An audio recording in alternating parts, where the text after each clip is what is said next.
بسم اللہ الرحمن الرحیم۔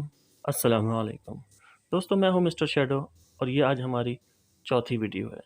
ہمارے ایک ویور نے ہم سے کہا ہے کہ آپ جو 10 ایڈیم فریز یا ورڈز جو ہمیں پڑھا رہے ہیں وہ بہت زیادہ ہیں، اور ویڈیو کی لینتھ کو کم رکھنے کے لیے آپ کو جو خود آسان لگتے ہیں آپ ان کے جو ہیں ہمیں جملوں میں استعمال کر کے نہیں بتاتے ہیں۔ اس کی وجہ سے آئندہ سے ہم آپ کو 5 الفاظ پڑھائیں گے، 5 ایڈیمز یا 5 فریز پڑھائیں گے، اور کوشش یہ کریں گے کہ سب کو جملوں میں کیسے استعمال کرنا ہے ہم آپ کو اس کے ماڈل سینٹینسز بھی بنا کر بتائیں تاکہ آپ کو پریشانی نہ ہو۔ تو آئیے دیکھتے ہیں پہلے نمبر پہ آج ہمارے پاس کیا ہے۔ پہلے نمبر پہ ہمارے پاس ہے ایرا غیرا نتھو خیرا۔ یہ ایک عام سا جملہ ہے جو ہم لوگ استعمال کرتے ہیں، جس کا معنی یہ ہے غیر معین اشخاص یا عام لوگ جن کی کوئی حیثیت نہیں ہے، جن کی ہماری نظر میں کوئی امپورٹنس نہیں ہے یا ہم انہیں نہیں جانتے، اور ایسے وقت میں انگلش میں ان کو کہا جاتا ہے ٹام ڈک اینڈ ہیری۔ اب ہم آپ کو اس کا جملے میں استعمال کیسے ہوگا وہ بتا دیتے ہیں۔ جیسے مثال کے طور پہ آپ یہ کہہ سکتے ہیں why any Tom Dick and Harry coming inside without permission, کہ آخر کیوں ہر ایرا غیرا نتھو خیرا اندر چلا آ رہا ہے بغیر اجازت کے۔ یا بعض اوقات ایسا ہوتا ہے کہ کوئی آپ کو کال کرتا ہے، آپ اسے کال بیک نہیں کرتے، یا کوئی آپ کو یعنی آپ کسی کو اپنی پارٹی میں نہیں بلاتے، بعد میں وہ آپ سے اگر کمپلین کرتا ہے تو آپ مذاق میں یا طنزاً اس سے یہ بات کہہ دیتے ہیں طنز میں کہ well we don't call back any Tom Dick and Harry. دوسرے نمبر پہ ہمارے پاس ہے کسی کو دروازے تک چھوڑنا جب وہ جا رہا ہو، یعنی سی سم ون آؤٹ۔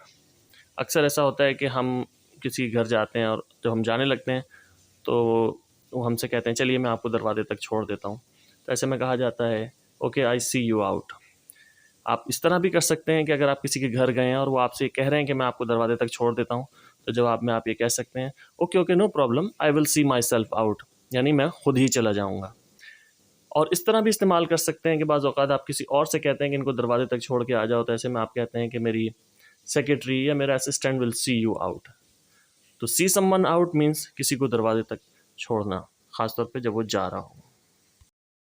تیسرے نمبر پہ ہمارے پاس ہے دکھتی رگ۔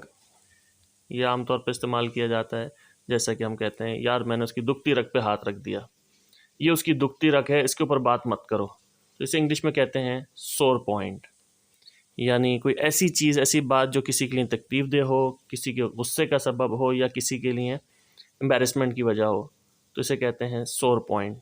اور اس کو جو ہے اس طرح بھی استعمال کیا جا سکتا ہے جیسے کہ میں آپ کو بتاؤں don't ask him about his job it is a sore point, یعنی یہ کہ اس سے اس کی نوکری کے بارے میں بات مت کرو، یہ اس کی دکھتی رگ ہے، تو وہ اس حوالے سے بات نہیں کرنا چاہتا یا امبیرس ہو جاتا ہے۔ چوتھے نمبر پہ ہمارے پاس ہے کسی کی اصلیت کو جان جانا، خاص طور پر جب وہ اچھی نہ ہو، یعنی اس کو انگلش میں کہتے ہیں سی سم ونز ٹرو کلرز۔ اور اس کا آپ اس طرح بھی استعمال کر سکتے ہیں جیسے کہ ہی از شوئنگ ہز ٹرو کلرز، یعنی اب وہ اپنی اصلیت دکھا رہا ہے۔ یا آپ اس طرح بھی کہہ سکتے ہیں کہ when they started working together then she began to see his true colors، کہ جب انہوں نے ساتھ کام کرنا شروع کیا تب اس نے اس کی اصلیت کو جانا۔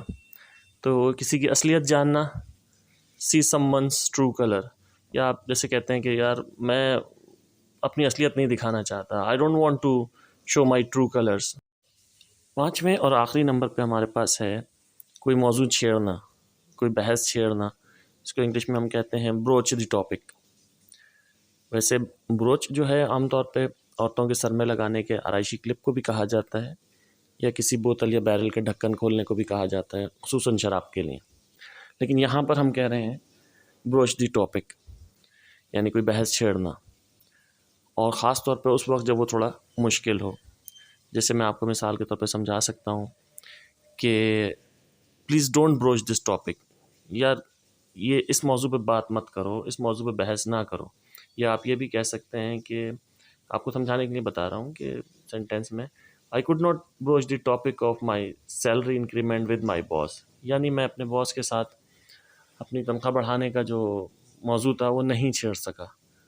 تو کوئی بھی موضوع چھیڑنا تو اسے ہم کہتے ہیں بروچ دی ٹاپک۔ تو دوستو آج کے لیے اتنا ہی۔ ایک نئی ویڈیو میں نئی معلومات کے ساتھ آپ سے پھر ملیں گے. اس وقت تک کے لیے ہمیں اجازت دیجیے. اللہ حافظ.